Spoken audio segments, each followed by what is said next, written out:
Okay, we're Red Gully Farm, and this is 2 rows between the tag, one here and one to the west, where we've come back the year after the tag got away. The tag was planted very late in 2010, so we're fortunate to have it.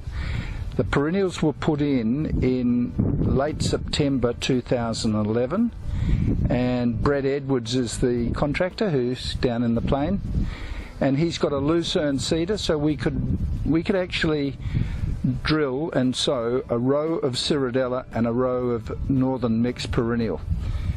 That way they don't compete with each other, because the row spacing was something like 5 to 7 inches. You can't put it all together and put it out as a cocktail, because you'll just take moisture away from the perennial.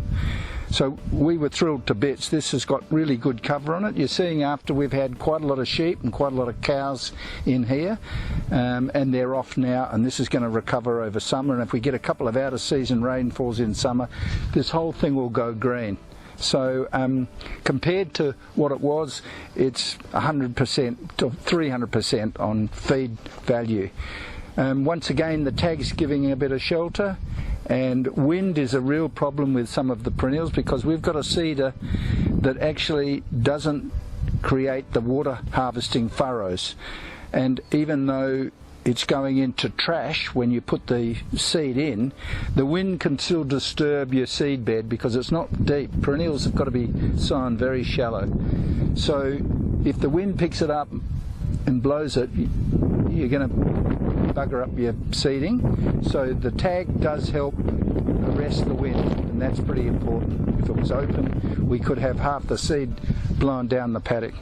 So we'll progressively move east from these rows, the 2 trials, and we've got quite a lot to do, but it's all Tagasasti protected with wind shelter belts, so that will augur very well for the prospect of getting this up to a good, valuable pasture.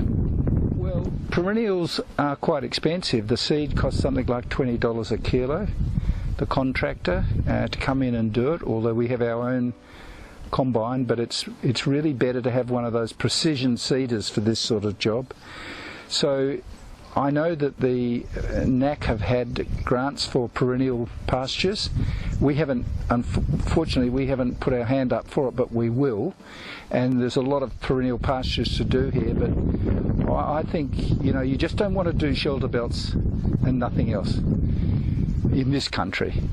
Different regions have different characteristics, but in this country we're getting the shelter in place first, and then we're going to come in and put perennials and legumes in. And if we can get that mix of Ciridella, a legume, we can get the perennial northern mix, which is predominantly Gatton panic and Rhodes grass, and there used to be in the early days a bit of Cetera. There might be something else. They're actually adding some kike in places.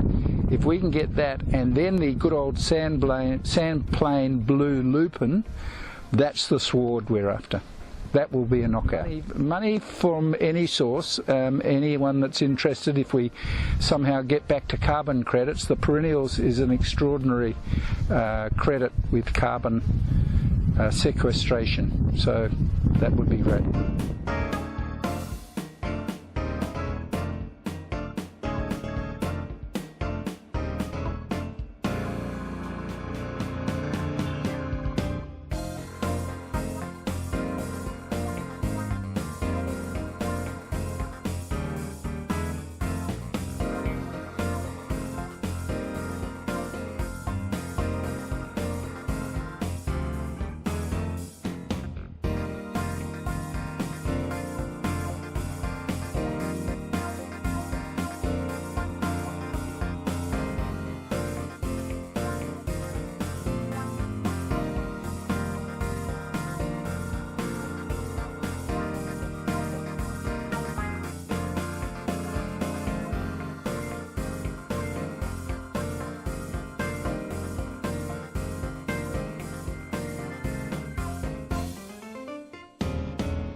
Yeah, the project started with the involvement of NACC in 2010, in August 2010, we put in the first lot of shelter belts, which were back-to-back Tagasasti rows with about a 20 metre to 22 metre spacing between those rows, which is actually a 4 to 5 combine width. So you can actually crop between the rows of the alley of trees.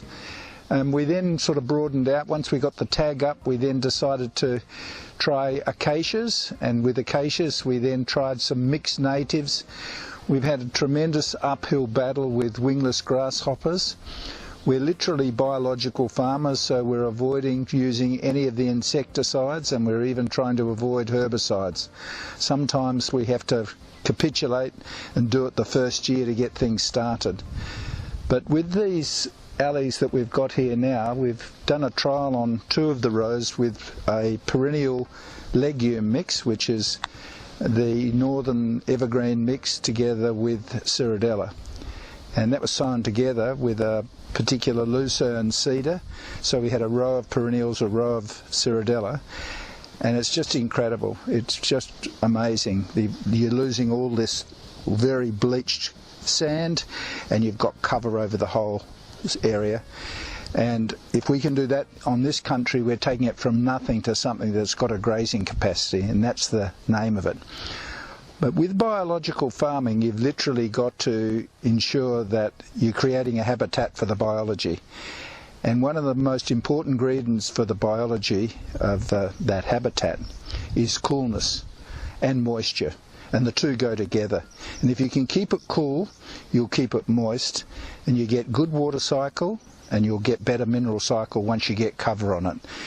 And the name of the game is to build that succession. So we're going to start with some of the very, if you like, low succession plants, and we're going to build it up, and then finally we're going to get to that perennial legume mix.